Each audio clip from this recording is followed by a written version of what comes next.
नमस्कार, मैं हूं आपके साथ रिंकी वाजपेयी और आप देख रहे हैं युगो पुकार वार्ता। आइए बात करते हैं आज की कुछ खास खबरों की।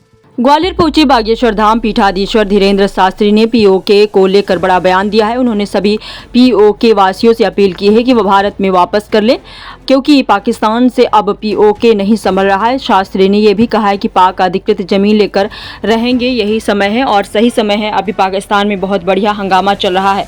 भगवान सबको सद्बुद्धि दे। हम वहाँ भी शांति की प्रार्थना हनुमान जी से कर रहे हैं और पाकिस्तान से कहेंगे यदि देश नहीं संभाल रहा है तो घर वापसी कर लीजिए।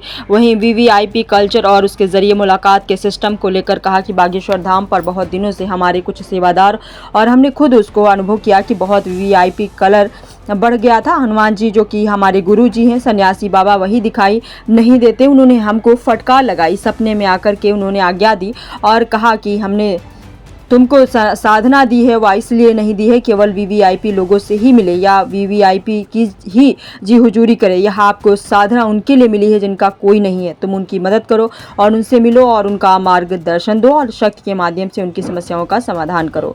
इसीलिए हमने नवरात्रि में संकल्प लेकर प्रण किया है, जो भक्त बनकर आएंगे वह उनको मिलेंगे और वीवीआईपी कल्चर बंद होगा। धीरेन्द्र शास्त्री ने तमिलनाडु में भगवान राम, लक्ष्मण और माता सीता के पुतला दहन को लेकर कड़ा विरोध जताया है। उन्होंने कहा कि वर्तमान में एक बहुत ही विचित्र स्थिति हुई है। तमिलनाडु में भगवान राम के विग्रह का जो जलाया गया है, जिस प्रकार से उन धूर्त लोगों ने कृत्य किया है, या निश्चित रूप से राम के राष्ट्र में रावण के खानदान के लोग हैं।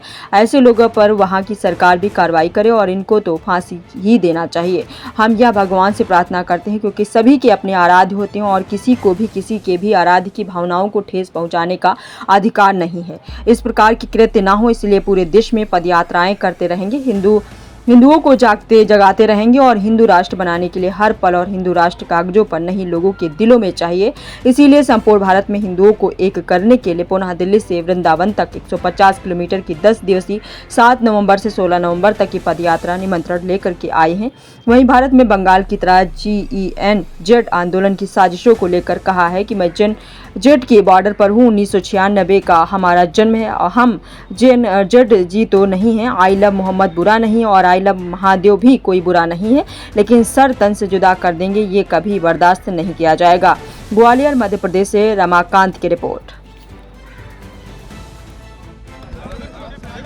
हम आज ग्वालियर होते हुए मुरैना जोरा जा रहे हैं, जहां बैकुंठ उत्सव है।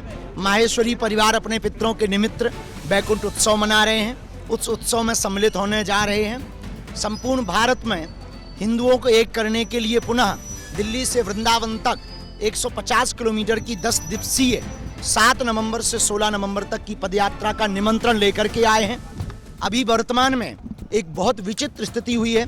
तमिलनाडु में भगवान राम के विग्रह का जो जलाया गया, जिस प्रकार से उन लोगों ने, धूर्त लोगों ने कृत्य किया, ये निश्चित रूप से राम के राष्ट्र में रावण के खानदान के लोग हैं। ऐसे लोगों पर वहाँ की सरकार भी कार्रवाई करे और इनको तो फांसी ही देनी चाहिए। हम ये भगवान से प्रार्थना करते हैं, क्योंकि सबके अपने अपने आराध्य होते हैं। किसी को भी किसी के भी आराध्य की भावनाओं को ठेस पहुंचाने का अधिकार नहीं है। दूसरी बात, इस प्रकार के कृत्य ना हो, इसलिए हम पूरे देश में पदयात्राएं करते रहेंगे, हिंदुओं को जगाते रहेंगे और हिंदू राष्ट्र बनाने के लिए हर पल हमें हिंदू राष्ट्र कागजों पे नहीं, लोगों के दिलों पे चाहिए। बागेश्वर धाम पर बहुत दिनों से हमारे कुछ सेवादार और हमने खुद उसको अनुभव किया कि बहुत वीवीआईपी कल्चर बढ़ गया था, जिस कारण से जो हनुमान जी हमारे गुरु जी हैं, सन्यासी बाबा, दिखाई नहीं देते हैं, पर अदृश्य हैं। उन्होंने हमको फटकार लगाई, स्वप्न में आकर के उन्होंने आज्ञा दी कि तुमको जो साधना दी है वो इसलिए नहीं दी है कि केवल वीवीआईपी या वीआईपी लोगों को मिले, जी हजूरी करें।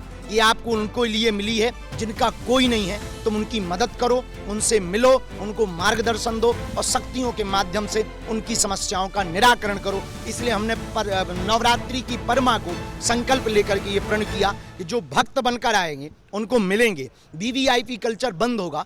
कम से कम एक दिन का टाइम तो वीआईपी लेके आए, वो बैठे, उसे भी महसूस हो गरीबों की पीड़ा का, ताकि वो उसको अनुभव कर सके।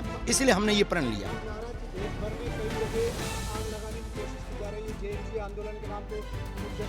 देखिए, जैन जी के लगभग बॉर्डर में हम भी हैं। 1996 का हमारा जन्म है, तो बॉर्डर पे हैं हम जैन जी तो नहीं है पर बॉर्डर पे हैं। आइलम मोहम्मद कोई बुरा नहीं है, आइलम महादेव भी कोई बुरा नहीं है, लेकिन सरतन से जुदा कर देंगे, ये कभी बर्दाश्त नहीं किया जाएगा।